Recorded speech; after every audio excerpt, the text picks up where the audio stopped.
Hey, what's up, everybody? It is Friday afternoon. It is July 31st, last day of the month, and this is Beliefs, Ballots, and Bulldogs. I'm your host, Greg Miller.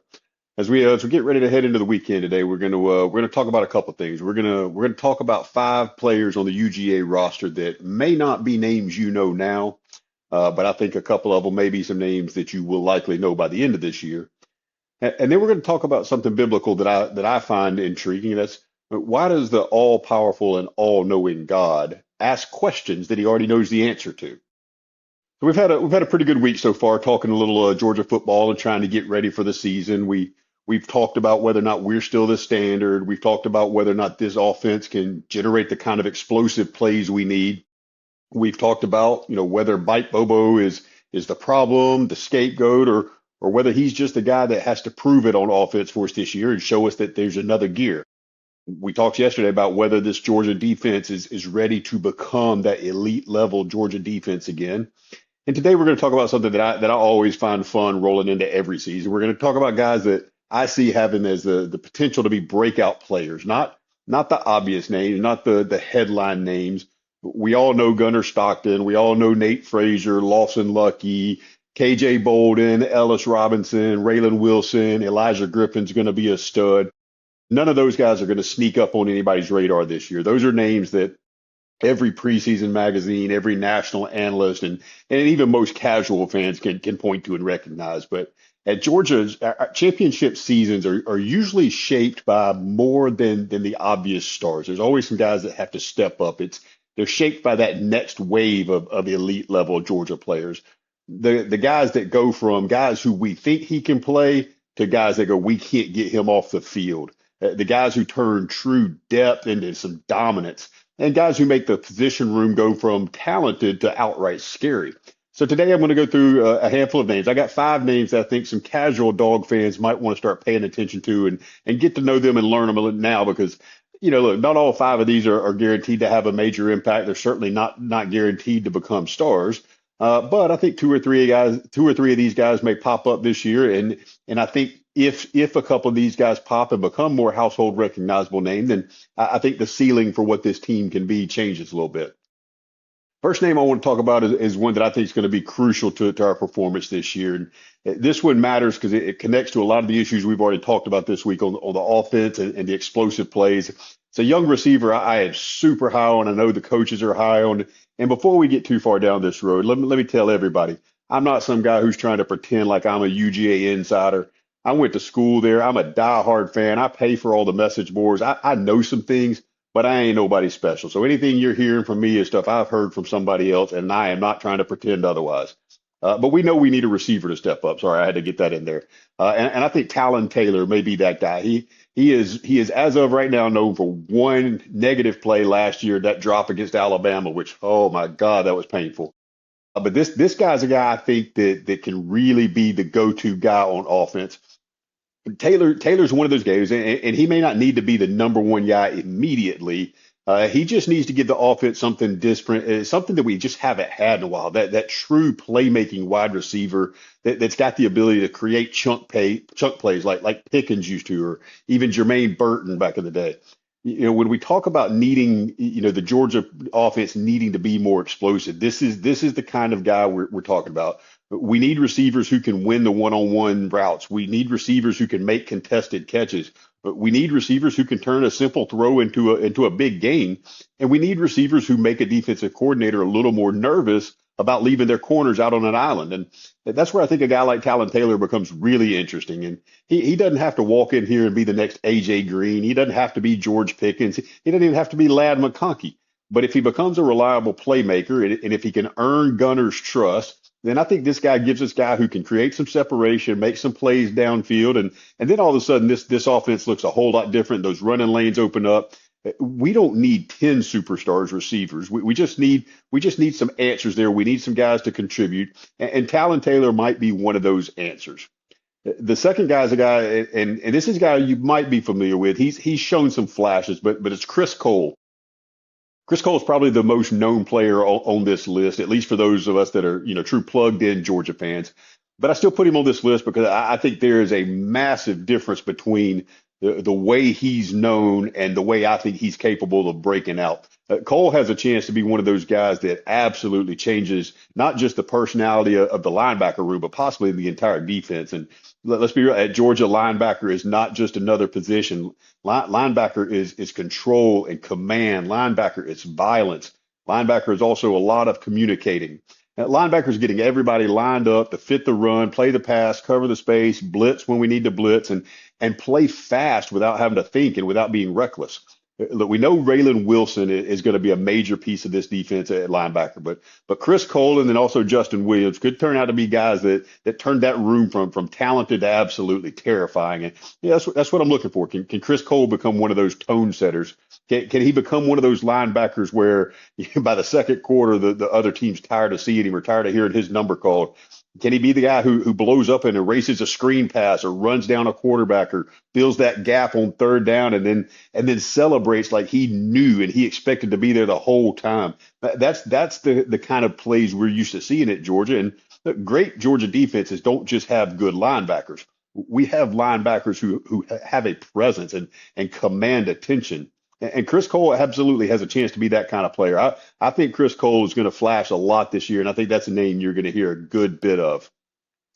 The third name on my list as we keep rolling is we're going to get to another receiver. We're going to go with a true freshman this time. And look, it's always scary to prop on a true freshman to try to produce early. But I think Craig Dandridge is a name that you might hear from this year, even as a true freshman. He's not one of those names that a lot of casual fans might know about yet. And that's why I put him on the list. It's like this is a guy that, like every year, when camp starts heating up, there's always somebody in the room that starts getting talked about a little bit more than expected. And, sometimes it's a true freshman.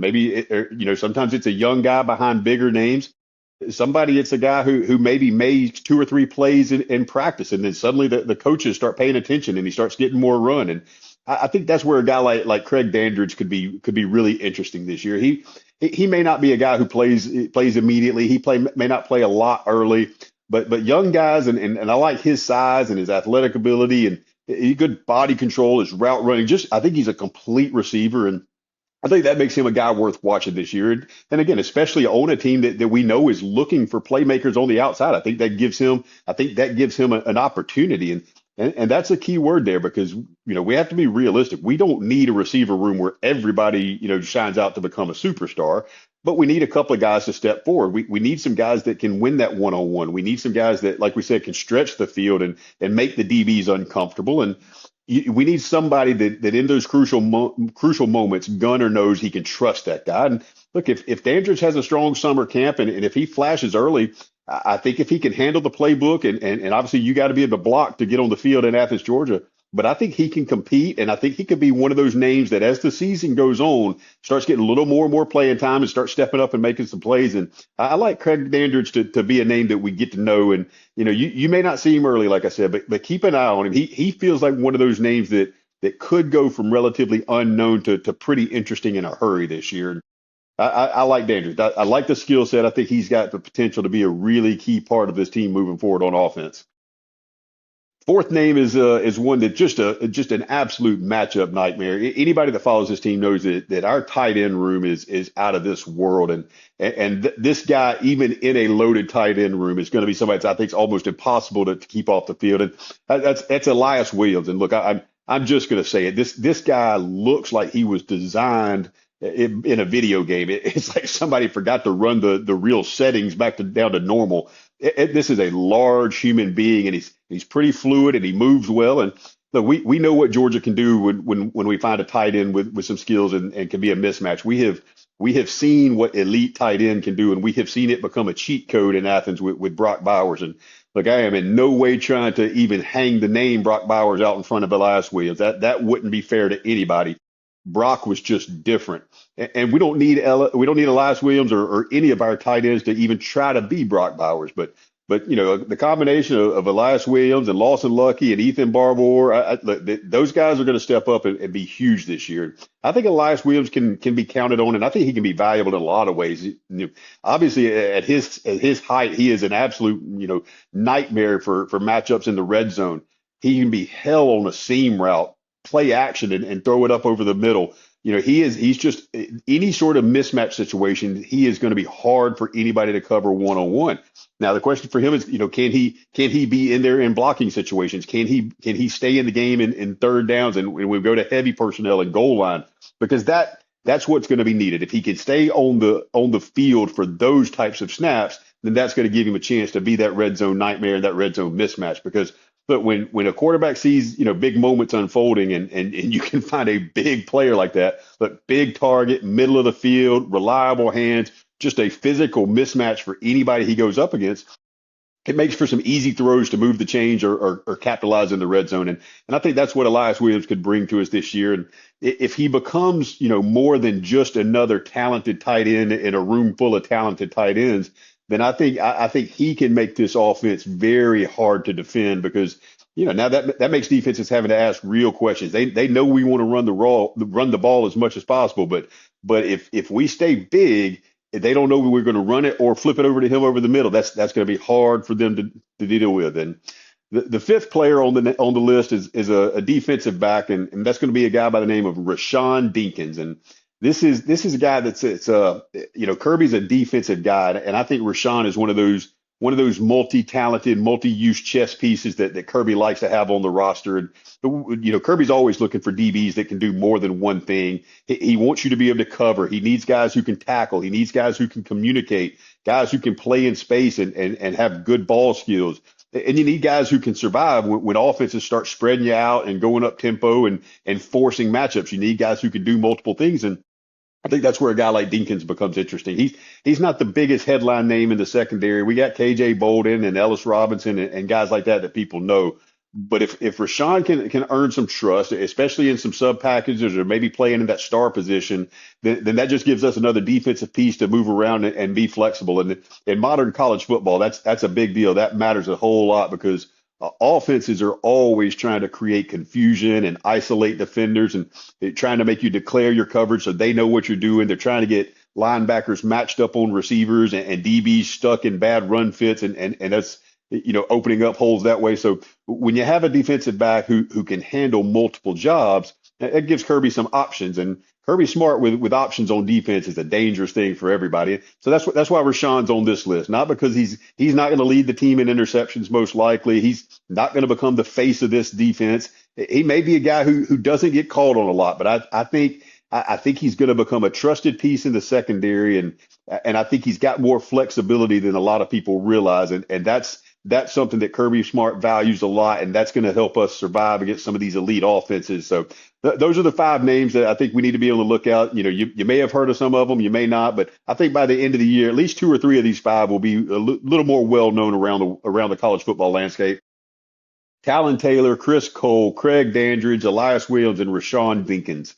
Those are five dogs who may not be household names yet, but I think they're all worth watching. And so that's the fun part of Georgia football and the fun part of college football as a whole right now. The stars are already there. We all know the headline names. We all know the players that everybody's going to be talking about and all the national TV pundits are going to be telling us about. But championship teams are built when that next wave of players arrives a little bit earlier than people expect them to, and that's what separates Georgia from most programs is that young depth and those guys that people have never heard of, but they've been battling and practicing. They're ready to step up, and we have talent behind talent behind talent. And if that second and third wave start showing up early, then this team gets very, very dangerous very, very quickly. When the receiver room suddenly has some answers, the offense will change. When the linebacker room suddenly has more speed and violence than we have in the past, the defense can change. And when that tight end room adds another complete matchup problem like Elias Williams, that opens up the whole playbook. And the secondary pieces with Rashawn Dinkins, I'm excited. That's how this roster becomes a championship level roster. It's not just the stars we know; it's depth that learns how to make an impact. It's potential becoming production. It's young talent becoming trusted talent. So learn those names now because by October, I think a couple of those guys aren't going to be secrets anymore. And that's just think about what's going to happen, and we're going to look back and say, "Yep, Greg told me about that guy. I knew he was coming." You're going to be a step ahead. Go Dogs. All right. The second topic we said we were going to get into today is one that I find interesting.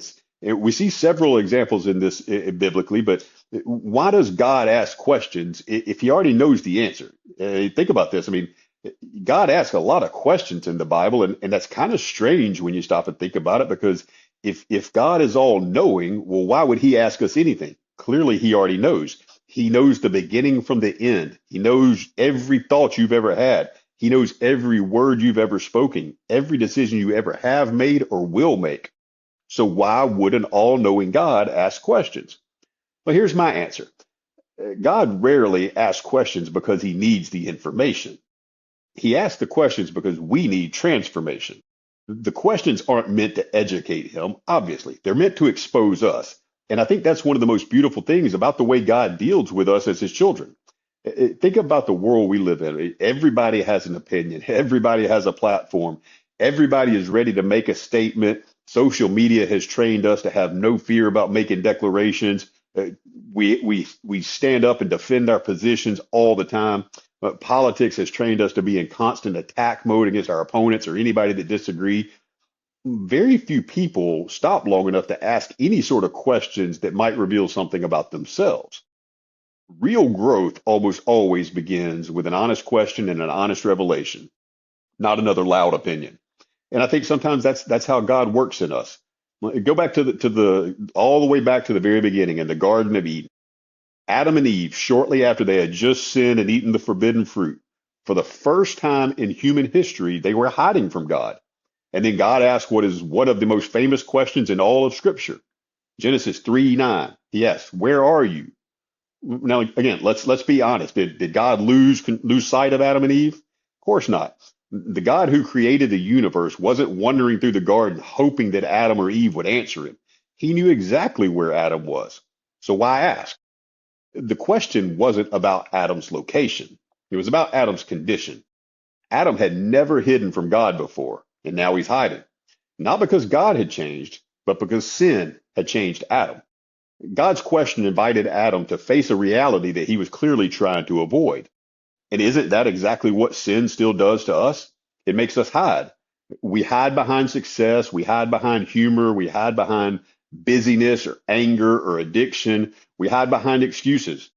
We hide behind the image that we have carefully built for everyone else to see. But God doesn't ask, "Where are you?" because he can't find us. He asks because we've stopped being honest to ourselves about where we really are. And he's just trying to help us figure it out.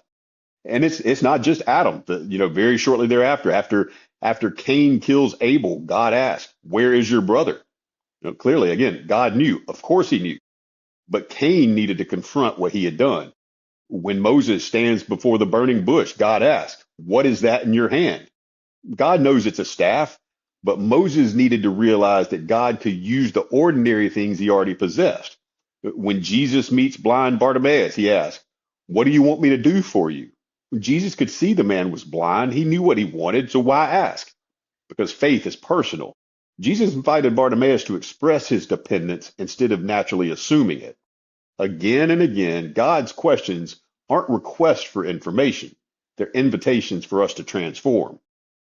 If God asks you today, "Where are you?" how would you answer? You're not going to give him your address. You're not going to tell him what town you're in. Where are you? In your marriage, in your integrity, in your relationship with your children, in your prayer life, in your thought life, in your walk with Christ? Have you drifted? Have you become distracted? Have you become a little more cynical? Have you grown comfortable? Those aren't easy questions, but they're life-changing questions because healing almost always begins with honesty. There's something else that I don't want us to miss, and that's after Adam sinned, God could have simply pronounced judgment from heaven. Instead, he came looking. And this should stop us and cause us to think a little bit. The first movement wasn't Adam searching for God. It was God pursuing Adam. Even after the rebellion, even after disobedience, even after shame, God moved towards him. That's grace. That moment in Genesis points us forward all the way to Jesus. From the very beginning, God's heart has been to seek those who are hiding from him. Jesus said he came to seek and save the lost. Think about that. The God who walked through the garden asking Adam, "Where are you?" is the same God that stepped into human history as Jesus Christ to find all of us. Not because he didn't know where we were, but because we had wandered so far that we couldn't find our way back to him. The cross is God's answer to that question he asked in Eden. He came looking for us. He made a way home. And that's the gospel in a nutshell. So here's the question I want to carry into the weekend. If God lovingly asks you today, where are you? Would your first instinct be to hide or to answer him honestly? Remember, God's questions are never meant or designed to embarrass you. They're designed to bring you back closer to him. He already knows the answer. The question is just to see whether you're ready to admit it or not. So this weekend, look, don't be afraid of God's questions. Lean into them. Sometimes the question that makes us the most uncomfortable becomes the doorway for the greatest freedom. Have a wonderful weekend, guys. Spend time with the people you love, open your Bibles, and talk to God honestly. And as always, get in your Bibles, say your prayers, love one another, and tell the truth. God bless.